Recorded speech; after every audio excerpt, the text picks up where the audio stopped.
राघव चड्ढा जी हमारे साथ जुड़ गए हैं, तालियों के साथ उनका भी स्वागत कीजिए। चलिए बहस की शुरुआत करते हैं और बहस की शुरुआत में यह भी बताते हुए एमसीडी के साथ साथ गुजरात के चुनाव की वजह से पारा डबल बढ़ रहा है और इसीलिए शायद गब्बर और शोले फिल्म तक के डायलॉग्स अब एंट्री मार चुके हैं।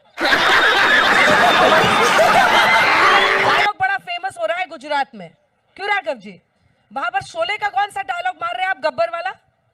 देखिए ये तो धोती खोल रहा है। बीजेपी रोज हम पे कीचड़ फेंकती है कि इस उम्मीद में कि कोई एक आधी बूंद कीचड़ की चिपक जाए, लेकिन गुजरात की जनता ने इस बात की गवाही दी कि जैसे गब्बर पिक्चर में, शोले पिक्चर में कहा जाता था कि सो जा बेटा सो जा नहीं तो गब्बर आ जाएगा, ऐसे गुजरात और दिल्ली से कोसों दूर जब कोई भ्रष्टाचारी रोता है तो रात को उसकी माँ कहती है सो जा बेटा सो जा नहीं तो केजरीवाल आ जाएगा, लेकिन तुम्हें मालूम नहीं हम कौन और तुझे जेल में डाल देगा।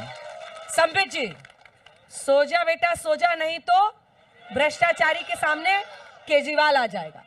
मूर्ख समझना बंद कर दीजिए, इस प्रकार की बचकाना बातें। देखिए, मुझे तो बड़ा आश्चर्य लगा अंजना जी, आपने मूवी के डायलॉग से शुरू किया और मेरे भाई राघव जी ने भी डायलॉग को दोहराया, तो मैं भी पीछे क्यों रहूं? मैं भी शोले को ले आता हूं। मुझे शोले का वो डायलॉग याद आ गया। मुझे पता नहीं आपको याद है कि नहीं, वो अमिताभ बच्चन मौसी के घर में जाता है हाथ मांगने के लिए, और फिर क्या बोलता है मौसी से? मौसी बोलती है ये बसंती तो मेरे दिल पे बहुत बड़ी बोझ है। तो अमिताभ बच्चन बोलता है कि मौसी तुम्हारी बोझ को हम कम कर देंगे, लड़का है शादी कर दो। तो मौसी बोलती है अच्छा लड़का है, क्या है लक्षण लड़का का जरा बताओ, क्या कमाता है लड़का? तो अमिताभ बच्चन बोलता है हाँ अभी कमाता तो नहीं है, मगर जब बीवी बच्चों की जिम्मेदारी आ जाएगी ना तो कमा लेगा। हाँ कमाता नहीं है अभी, लड़का कुछ नहीं करता है। अरे करता है ना, अब हर दिन थोड़ी जीतेगा, जुआ खेलता है तो कभी कभी हार भी जाता है। हाँ जुआ खेलता है लड़का? अरे नहीं नहीं मौसी, बहुत ही भोला है, बहुत अच्छा है। अब जुआ थोड़ी खेलता है, कभी कभी शराब पी लेता है ना, समझ रहे हो? तो दोस्त जो है बैठा करके जुआ खिला दे। हाँ शराबी भी है, जुआरी भी है, फिर भी उसका कोई कसूर नहीं है बेटा। मारो मुझे, मारो मारो मुझे, मारो मारो नहीं, ये मजाक हो रहा है। एक सेकंड यार, मजाक बोलते हैं मौसी एक बार बस बसंती से शादी हो जाए तो वो जो गाने वाली के पास जाके शराब पी लेता है ना, वो भी बंद कर देगा। मौसी खड़ी हो जाती है पंखा लेके, खबरदार मैं मौसी हूं, कोई सौतेली माँ हूं जो शादी कर दूं? शराबी भी है, जुआरी भी है, गाने वाले के पास भी जाता है और फिर भी मैं शादी कर दूं? यहाँ ठीक वही कहानी है।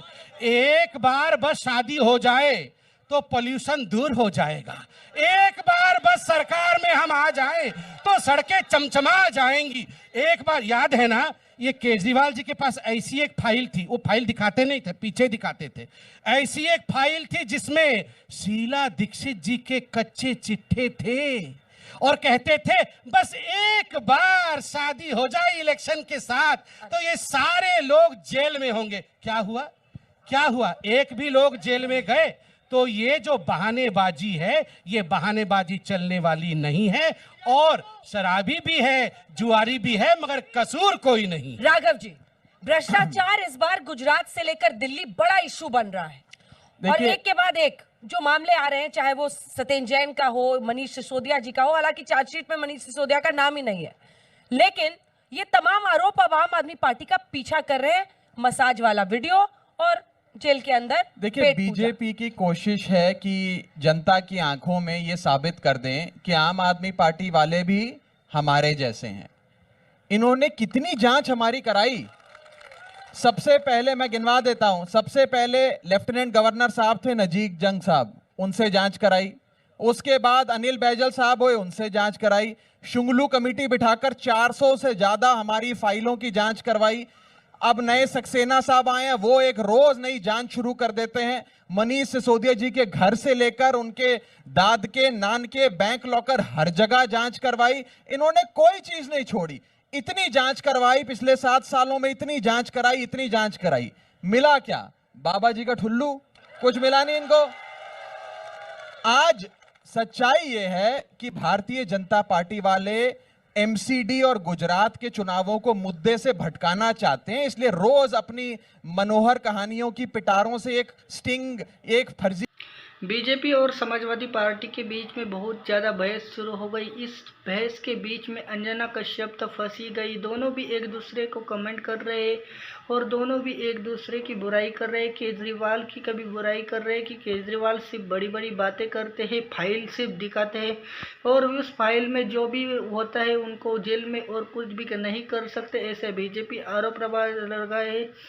समाजवादी पार्टी पर बीजेपी वाले आरोप लगा रहे और इधर चड्ढा साहब भी आरोप लगा दे बीजेपी पर। बीजेपी बहुत ही भ्रष्टाचारी है, कुछ भी नहीं काम करती। तो इस डेबिट को आप फुल वॉच करना, आपको बहुत ही मज़ा आएगा।